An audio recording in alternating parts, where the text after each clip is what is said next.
Cycling is back then here in 2021. It's finally here. Of course, the Australian races have been cancelled, but today we have the Grand Prix la Marseillaise. So I do want to say I'm not going to do loads of real life races like I've done in previous years, but we'll throw some odd ones in there. And as this really, for me, feels like the start of the 2021 cycling season, I thought we'd do it. And quick note before we got into it as well, I did do a preview for this race on Rouleur. I'll leave a link in the comments if you want to go and read that. So then let's take a look at the start list. And Lotto Soudal seem to have the strongest team on paper here in Marseille. Gilbert, Tim Wellens is here. Wellens always in good early season form. UAE are led by Matteo Trentin making his debut for the team. Alessandro Covi there as well. We have the likes of Turgi, very suited to the terrain here in France. We have Jesus Harada for Cofidis. Pretty strong team for them, to be fair.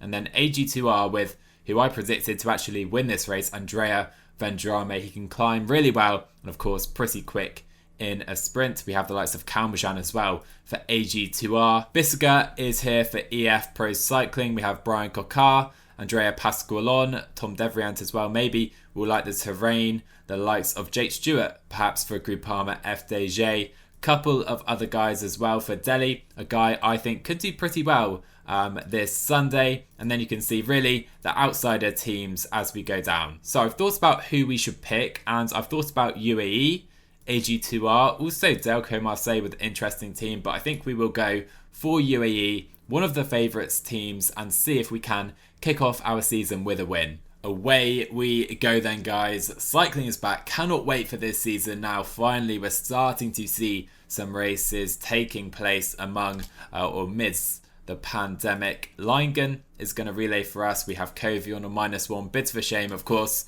T-Mobile legend. We want him to try and do well today. Trentin, though, has to be our main option. We'll try something with Covi or Oliveira. Maybe even Ryabashenko, but I think Trentin has to be our leader. Plenty of riders as well, especially from the Conti teams trying to go in the breakaway. So I was about to mention the break up the road, but we have just had a full Troyer goes down for us. Luckily, not one of our main riders. Who else is here? No one really in a danger to the race. We'll try and get back in with these guys, but if we do want to see the breakaway quickly up the road, 3-minute gap to those guys. Jonas Rutsch, another T-Mobile legend in this group, and you can see no one particularly strong as you'd expect. So I think we're going to try and make this race a little difficult early on. We have a couple climbs throughout, nothing massive in terms of length, so we're going to try and wear the other guys down slowly throughout the day.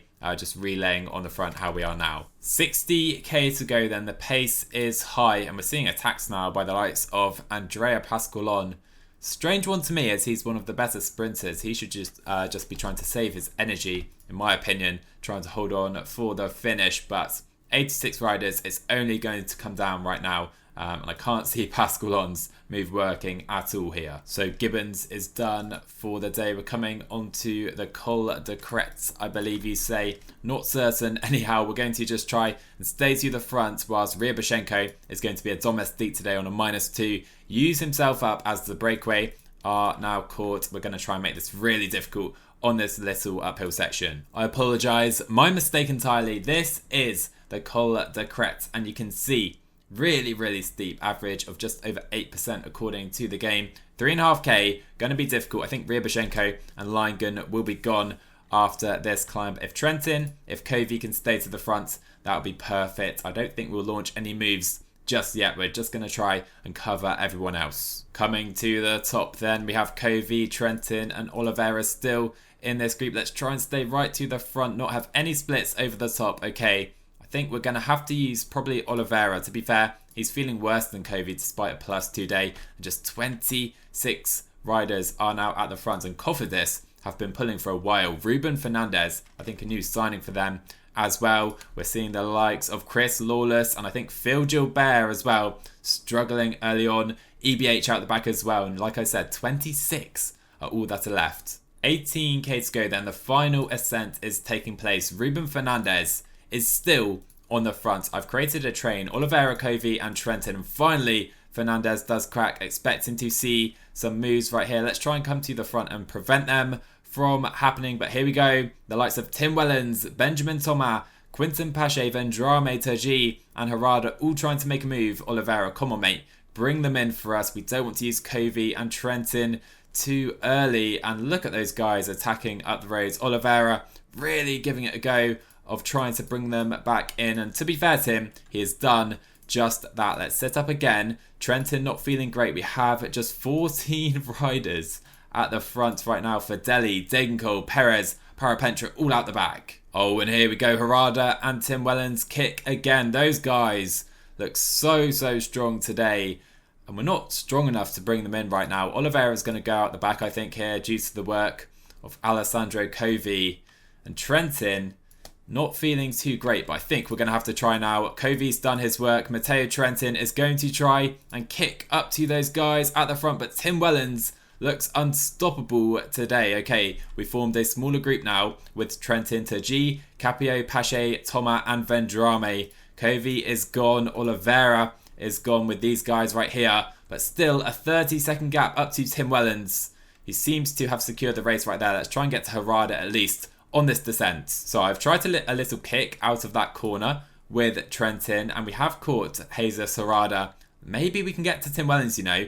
15 seconds, and if these guys work with me, which they are for now, Vendrame, Pache all working with Trentin, I think Wellens could be caught into the final 5k, and that's exactly what is happening. Vendrame has caught Tim Wellens. We're sat on Terji's wheel. Not quite sure how we should play this now going into the final. We are one of the quickest, but not straight up the quickest rider in this sprint. So let's try and come to the front. Follow Benjamin Thomas. Why is no one following Benjamin Thomas? Let's go up to 90, 99. Sprint for the line with Matteo Trentin. Terji to our right. Capio coming. Trentin trying to hold on, and we're not going to. Capio takes the win. I think that's how you say it anyhow. Stealing it on the line from Matteo Trentin. So we didn't get the win. We came close, but Amaury Capio, the 27-year-old from Flanders, stole it on the line from Matteo Trentin, really. He timed his sprint perfectly. He was sat in my slipstream, and I panicked a little bit because there were some gaps opening up, so I just went for it with Trentin, hopefully, or hoping his raw power would pay dividends. Didn't in the end. I would have liked to use Covi and Oliveira more after that hill, maybe try some attacks with them. They weren't quite strong enough though in the end, so Trentin had to do a lot himself. So second place is all we could muster up today. Anyway guys, hope you enjoyed this today. Hope you enjoy the real race as well. If you're watching, drop a like on the video, drop a sub to my channel as well if you're new, and I will see you in the next one.